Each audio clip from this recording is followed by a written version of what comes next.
Hello, dear friends. This is Dr. Sahil Roy, and I welcome you to my YouTube channel AU Commerce Scholar.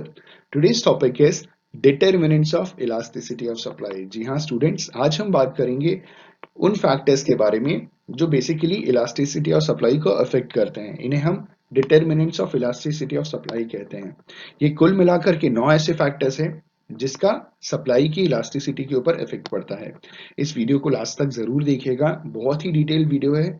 आपको एक एक point हम detail में समझाएंगे। अगर इस वीडियो से कुछ सीखने को मिले तो लाइक करके जरूर जाइएगा। So let's get started with the determinants of elasticity of supply. Determinants of elasticity of supply के बारे में कहा जा रहा है, elasticity of supply depends upon a number of factors. जो इलास्टिसिटी ऑफ सप्लाई है वो बहुत सारे फैक्टर्स के ऊपर डिपेंड करती है, जिसमें से कुछ इस हिसाब से है।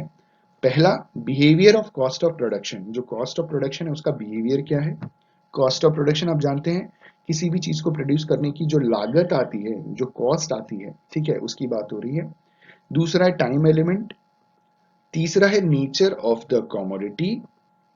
Fourth one is availability of facilities for expanding output.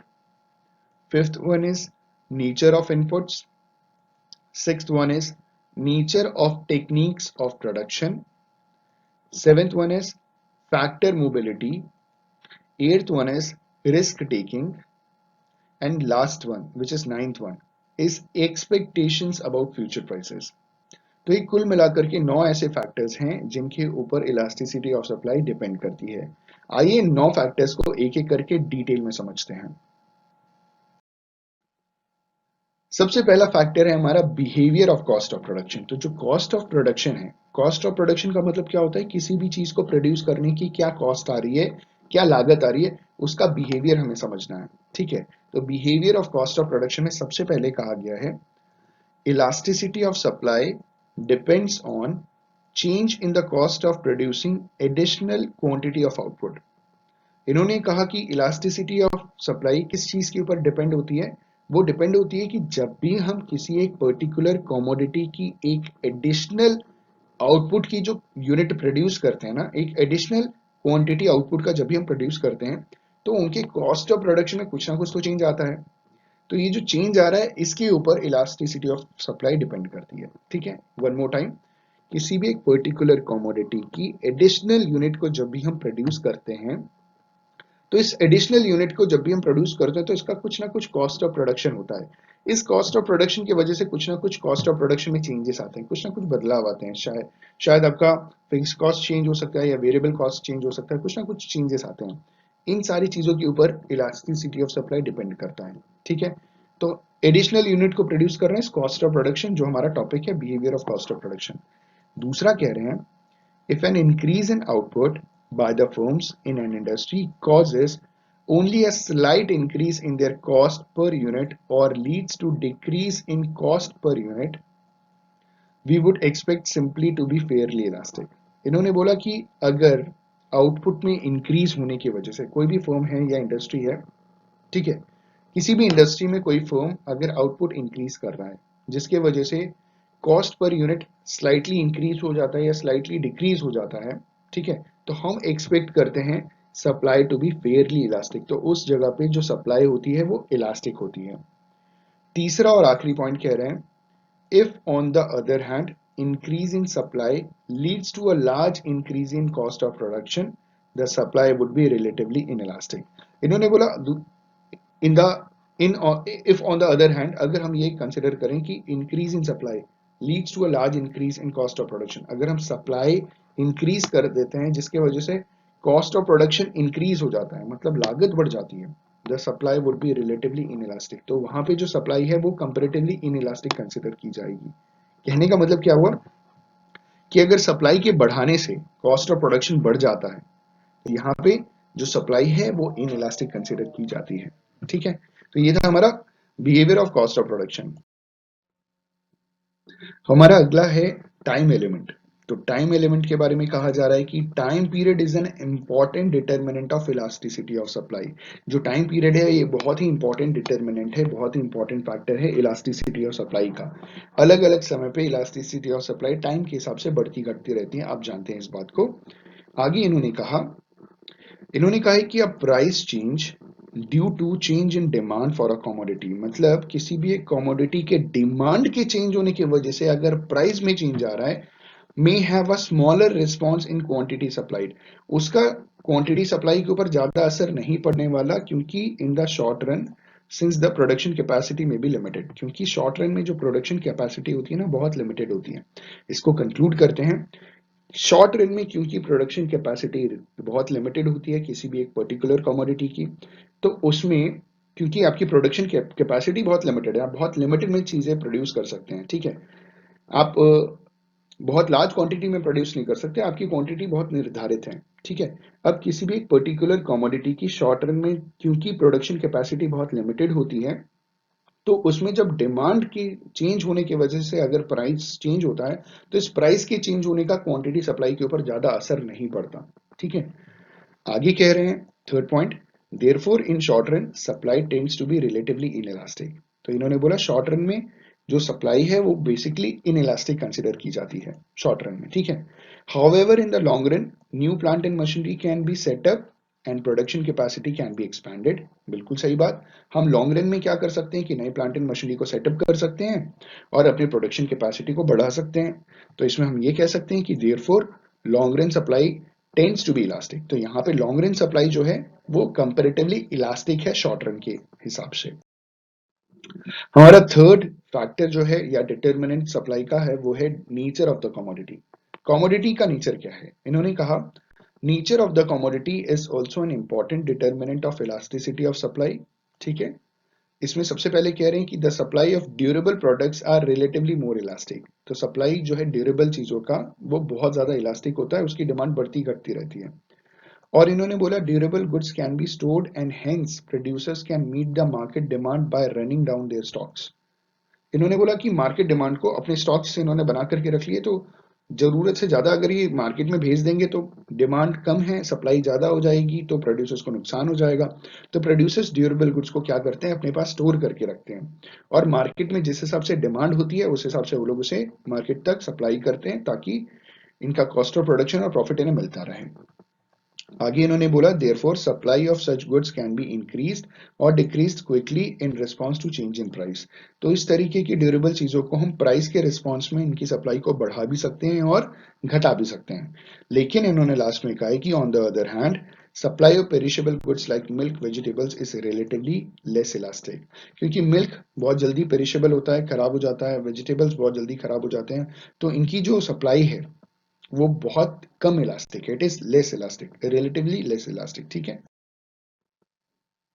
अगला डिटर्मिनेंट है availability of facilities for expanding output, output को एक्सपैंड करने के लिए क्या हमारे पास फैसिलिटीज अवेलेबल है, जिसमें सबसे पहला इन्होंने कहा the response of producers to change in price depends on the availability of production facilities.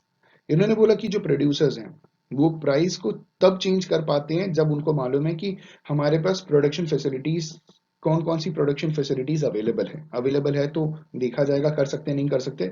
अगर प्रोडक्शन फैसिलिटीज अवेलेबल ही नहीं है उस हिसाब से तो हम काम कर पाएंगे, हम प्रोड्यूस करेंगे और उसे बेच देंगे, स्टोर तो कर नहीं पाएंगे। दूसरे में कह रहे हैं कि producers have sufficient production facilities such as availability of raw materials, power, etc., they would be able to increase their supply in response to rise in the prices of the commodities। तो ये basically हम supplier की बात कर रहे हैं। इन्होंने बोला कि अगर हमारे पास फैसिलिटीज हैं और हम अपने आउटपुट को बढ़ा सकते हैं, तो जैसे ही प्राइसेस बढ़ जाते हैं तो हम अपनी सप्लाई भी बढ़ा सकते हैं, क्योंकि हमारे पास रॉ मटेरियल भी है, पावर भी है, लेबर भी है, सारी चीजें हैं, ठीक है। तो availability of facilities for expanding output आप समझ रहे हैं कि अगर मेरे पास फैसिलिटी है तो मैं इसे यूज करके, क्योंकि प्राइस बढ़ गया तो मैंने प्रोडक्शन ज्यादा कर दिया और सप्लाई बढ़ा दी। आगे कह रहे हैं the supply therefore will be elastic, इस हिसाब से जो सप्लाई है वो कंपैरेटिवली इलास्टिक होगी। इसके आगे कह रहे हैं but on the other hand अगर there is a shortage of power fuel and essential raw materials the output would be expanding slowly in response to increase in prices of the commodities. बात समझ रहे हैं, prices के बढ़ने के बाद भी हम सप्लाई नहीं बढ़ा पा रहे क्योंकि हम प्रोडक्शन नहीं कर पा रहे, और प्रोडक्शन क्यों नहीं कर पा रहे, क्योंकि हमारे पास फैसिलिटीज नहीं है अवेलेबल अपने आउटपुट को एक्सपैंड करने के लिए, बढ़ाने के लिए। इस केस में क्या होगा, supply would B relatively in elastic, ठीक है। इस केस में in this case supply would B relatively in elastic, ठीक है। चलिए आगे बढ़ अगला है हमारा नेचर ऑफ इनपुट्स। अब नेचर ऑफ इनपुट्स में इन्होंने क्या बोला, elasticity of supply depends on the nature of inputs used for the production of the commodity, जिसमें कह रहे हैं कि if the production of product requires inputs that are easily available, its supply would be more elastic. On the other hand, if it uses specialized products, its supply will be relatively inelastic। इन्होंने बोला कि nature of input का मतलब जो भी हम input use कर रहे हैं अपने चीजों को प्रोड्यूस करने के लिए, अगर उनकी अवेलेबिलिटी ज्यादा है, इजी है, तो हम इसका प्रोडक्शन या इसकी सप्लाई जो है वो बहुत ज्यादा इलास्टिक होगी। लेकिन अगर वो जल्दी उसकी अवेलेबिलिटी नहीं मिलती तो उसकी सप्लाई भी कंपेरेटिवली इनइलास्टिक हो गई। ठीक है। अगला है nature of techniques of production. तो टेक्निक्स ऑफ प्रोडक्शन में इन्होंने बोला, if the production of a commodity involves complex techniques of production, the supply of that commodity will be inelastic because supply can not be increased easily. इन्होंने बोला कि अगर हम जो टेक्निक इस्तेमाल कर रहे हैं प्रोडक्शन की वो बहुत ही कॉम्प्लेक्स टेक्निक है, तो यहाँ पे हमारी जो सप्लाई होगी ना वो इनइलास्टिक होगी, क्योंकि हम तुरंत अपनी सप्लाई या प्रोडक्शन ना हम प्रोडक्शन इंक्रीज कर पाएंगे ना सप्लाई इंक्रीज कर पाएंगे, क्योंकि जो टेक्निक हम इस्तेमाल कर रहे हैं बहुत ही ज्यादा कॉम्प्लेक्स है। लेकिन अगर on the other hand, goods which require simple and modern techniques of production will have elastic supply। तो जो goods हैं जिनको सिंपल और मॉडर्न टेक्निक ऑफ प्रोडक्शन चाहिए वहां पे इलास्टिक सप्लाई होगा, क्योंकि सिंपल तरीके से आप चीजों को बना सकते हो, मॉडर्न टेक्निक से आप चीजों को प्रोडक्शन कर सकते हो, तो आप इजीली प्रोडक्शन कर सकते हो और उसकी सप्लाई कंपैरेटिवली बड़ी तेजी से आप बढ़ा सकते हैं। ठीक है। अगला फैक्टर मोबिलिटी। फैक्टर मोबिलिटी में कह रहे हैं, if resources can be easily shifted from the production of the other products to the production of the product whose price has increased, the price elasticity of supply will be more। इन्होंने क्या बोला कि अगर factor mobility, जो factors of production की जो चीजें होती है ना, जो जिन चीजों की मदद से हम किसी भी चीज को प्रोड्यूस करते हैं, अगर वो सारे के सारे फैक्टर्स मूवेबल हैं, जिसे हम एक जगह से दूसरी जगह ले जा सकते हैं, तो यहाँ पे जो सप्लाई है इलास्टिसिटी का वो बहुत ज्यादा है। मतलब इलास्टिसिटी ऑफ सप्लाई बहुत ज्यादा है, क्योंकि समय पड़ने पर हम अपने फैक्टर्स जो मोबाइल हैं, जो मूवेबल हैं, उसे प्रोडक्शन की जगह पे ले जाएंगे और अपने प्रोडक्शन को बढ़ा सकते हैं। प्रोडक्शन बढ़ गया तो सप्लाई भी बढ़ गया। ठीक है। In general, the ease with which the factors of production can be moved from one use to another will affect the elasticity of supply। General वे में इन्होंने बोला जितनी आसानी से हम फैक्टर्स ऑफ प्रोडक्शन को एक जगह से दूसरी जगह मूव करा सकते हैं, उतनी ही तेजी से, उतनी ही जल्दी इलास्टिसिटी ऑफ सप्लाई अफेक्टेड हो जाता है। ठीक है। और लास्ट में कह रहे हैं, the higher the factor mobility the greater will be the elasticity. जितना ज्यादा फैक्टर मोबिलिटी होगा उतना ज्यादा वहां पे इलास्टिसिटी होगा, और जितना कम फैक्टर मोबिलिटी होगा उतना कम इलास्टिक होगा। अगला है हमारा रिस्क टेकिंग। ठीक है। इसमें कह रहे हैं, the elasticity of supply is determined by the willingness of the entrepreneurs to take risk.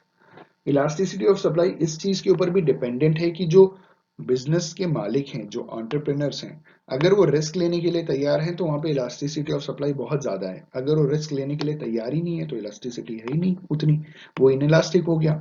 इन्होंने बोला कि if entrepreneurs are willing to take risk, the supply will be more elastic। On the other hand, if entrepreneurs hesitate to take risk, the supply will be comparatively inelastic। तो अगर जो business के मालिक हैं, जो बिजनेस के owners हैं, जो एंटरप्रेन्योर्स हैं, वो अगर रिस्क लेने के लिए तैयार ही नहीं है तो सप्लाई कंपैरेटिवली इनइलास्टिक हो जाएगी, क्योंकि उस हिसाब से चीजें प्रोड्यूस नहीं होगी, क्योंकि वो रिस्क नहीं लेना चाहते। तो जब प्रोडक्शन नहीं होगा तो सप्लाई भी नहीं होगा। और ये हमारा नाइन्थ फैक्टर है जो है एक्सपेक्टेशंस अबाउट फ्यूचर प्राइसेस। इसमें कह रहे हैं, if the producers expect a rise in the price of commodity in future, producers will like to hold the commodity to take advantage of rise in the future prices। इन्होंने बोला कि अगर producer ये expect कर रहे हैं कि भविष्य में उस पर्टिकुलर कमोडिटी के प्राइसेस बढ़ेंगे, तो नॉर्मली क्या करेंगे, वो लोग सारी की सारी कमोडिटी को होल्ड करके रख लेंगे और वेट करेंगे कि भविष्य में उसके प्राइसेस बढ़ जाएं। जब प्राइसेस बढ़ जाएंगे तो ये लोग क्या करेंगे, धीरे धीरे उसे रिलीज करेंगे और प्रॉफिट गेन करेंगे। ठीक है। The supply will therefore be less elastic in the current period. तो यहाँ पे करंट पीरियड में, क्योंकि हमें मालूम है कि फ्यूचर में इसके प्राइसेस बढ़ने वाले हैं, तो जब बढ़ेगा तो हम करेंगे, तो अभी क्या कर देंगे, क्योंकि हमने होल्ड कर लिया ना, उसे अपने पास इकट्ठा करके रख लिया, उसकी सप्लाई हमने कम कर दी, तो यहाँ पे इस करंट पीरियड में जो सप्लाई है वो कंपेरेटिवली लेस इलास्टिक हो गई। On the other hand, if they expect a fall in the future price, they will release the goods from their stocks. तो अगर उन्हें ये लग रहा है कि भविष्य में इस पर्टिकुलर कमोडिटी की प्राइस जो है वो कम होने वाली है, फॉल करने वाली है, तो वो लोग क्या करेंगे कि गुड्स को ज्यादा से ज्यादा रिलीज करेंगे, सप्लाई करेंगे, ताकि अभी ज्यादा से ज्यादा प्रॉफिट गेन कर सकें, क्योंकि फ्यूचर में जब उसके प्राइसेस कम हो जाएंगे तो लॉस ही होना है, उतना प्रॉफिट गेन करना है नहीं है। तो अभी के हिसाब से the supply will be more elastic. ठीक है, आई होप एंड बिलीव कि आपको determinants of elasticity of supply clear हो गया होगा, ये सारे के सारे 9 फैक्टर्स क्लियर हो गए होंगे। On this note, thank you so much for watching this video, have a good day and all the best for your examinations.